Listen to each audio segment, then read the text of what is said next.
Mwanga omusajja yagenda na abye ebyapa abye ttaka afunye ebyapa abitunza abantu. Of course is a mutima nsika nga munamate kubanga tewali kyapa.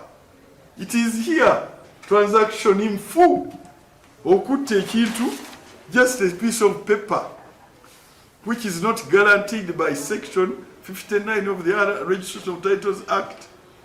Kakati obuyinza obwa commissioner nga bwe bumwebo wano okusign effect is to cancel all those titles. Formally, wemanyi nti nfu niye deti informally cancel so that kati ekibira kiri sanitized. Umanyi buno.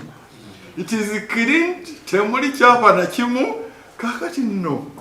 Ba LC5 bani batule bulungi nga be constituting mu ngeri ya ngeteeka bwe liragira then kitandika okukolebwa nga president bwe yalagira.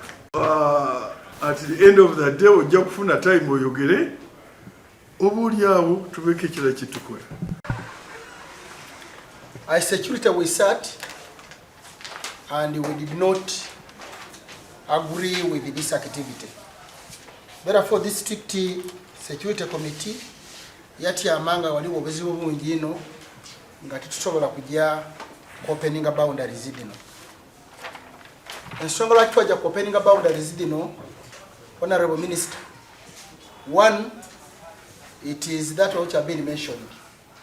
Ttaka engali ku titles atenga tumaze okutegeera nti anti-corruption yali mu district muno is carrying out investigation on those titles. So we had the fear nga tituli kumanya titles obadde mu Kibira obadde mu 48. That was one ground. Two, we had another ground, Honorable Minister, that we received. Ati Idi Mwanda is chairperson of the district person. Yes. The reason as to why the chairman was talking about that, nti abantu babalandi city balungi.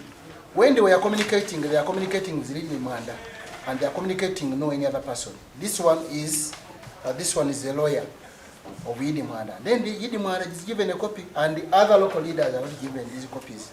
So that one is haunting them, Honorable Minister. Idi Mwanda is the one with titles. And he is the one who has, and this one is his lawyer.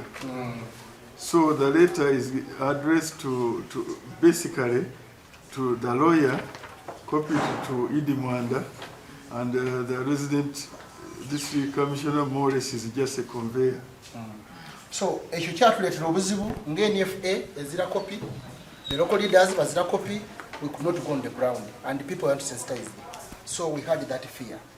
Honorable Minister, Kisana Kiralu had received these court orders and dismissal of cases edali nga Idi Mwanda ni Mkuye nga batwaire mu court. So they were dismissed. So when they were dismissed, it was not easy for us okumaneka to implementing them. At the same time, walinga waliwo already an appeal of that judgment, that they were satisfied with that judgment, and that appeal is here, Honorable Minister. So,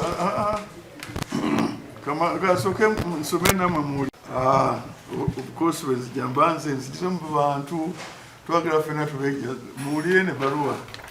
Barua ene yasoka yava mu ministry. Security committee negate tujagisa mu nkola. Lwaki kubanga egamba nti ba opening boundaries. Kyokka bajiwadde ku same level. Bajiwadde resident district commissioner ne lawyer. As if district commissioner ne lawyer bali ku level yemu. Ono representative wa president. Toiza Musa ku level yemu n'omuntu omulala yenna. Nokyo on that ground this letter is invalid. Ate ekirala ene baluwa gwe bawaako kopi ate yono omubbi w'ettaka. Kati nga kiringa ng'ekigamba nti mu district mugende muwe omubbi w'ettaka ettaka lyabba. Ate ne basaako other relevant stakeholders tebabawandiise nabo baani abo. Villages, which one as serious as this land? When do you allocate, you indicate the villages, the individual, the people who are concerned. So, Njagala, the Attorney General forms an inter-ministerial committee to resolve the technical issues. So, bano bayidi, bali ba nebaloya baabwe, bali baagala bw'oba n'enva ng'ozitadde bulungi n'oyongeramu amazzi negizigwamu vali bakiyita batya ekyo okujuulula nebifa bijjuule kwegamba directive za president bayagala bazigire ki bazijjuulule. Kakati kino bakigoba, kooti n'ekigoba ekyo temujja kikola kubanga waliwo cases ono yes waliwo cases enina kooti zemaze okusala nga siga nti presidential directive has the force of law. Kati ate tuyinza kukolayo kintu kirala kyonna ekiri contrary oba okujuulula directive ya president. Kati kooti yakkiriziganya nammwe naffe wano nange nzikiriziganya nayo okujjako kati genda maaso nkubuzaamu oba oliawo kati kino namwe munakisaba kino kati kooti yali egaidinga ya district babeere nga bafominga committee kubanga waliwo obuzibu nti nga bwekibudde chairman nga akyogera nti these people are coming out with maps kubanga they went on ground. These villages were divided. The 48 villages were divided and created other villages beyond those which we are talking about, and they became around 60 villages. So for them, they want to count only the 48, and now they leave out the other part. That one does not belong to the forest, and it does not belong to the community. So chitwabagamba nti chitwagala kakati Ministry ya Land Survey ne map ngabatu naba NFA naba Water and Environment, and that map webange evuddeyo. Let them come out with that map at the district level. We call the local leaders of this area and the members of parliament to agree on those villages. So after agreeing on those villages, we move to sub-counties and in the community to tell them, these are the 48 villages, these are the 14 villages, these are the 4 villages. So and I have even a petition. I've told you they are dead. Pardon? They are dead. Okay, but say as at that point in time, what you believe? Yeah, because at that point. This law is the law of 1998. Isn't it? The Land Act. The Land Act, Chapter 32.